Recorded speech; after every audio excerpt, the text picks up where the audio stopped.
સુરેન્દ્રનગર જિલ્લાના ઢેઢુકી ટોલનાકા પાસે ટ્રિપલ અકસ્માત સર્જાયો. સાયલા ચોટીલા નેશનલ હાઇવે પર આવેલ ઢેઢુકી ટોલનાકા પાસે ટ્રિપલ અકસ્માત સર્જાયો. ટ્રિપલ અકસ્માતર સર્જાતા 8 કિલોમીટર સુધીની વાહનનો લાંબી લાઇનો લાગેલી જોવા મળી.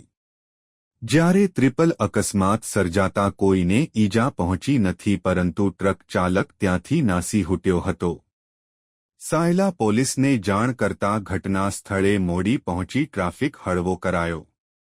અકસ્માત સર્જાતા બંને બાજુ વાહનો સામે સામે આવી જતા વાહનોની અવરજવર બંધ.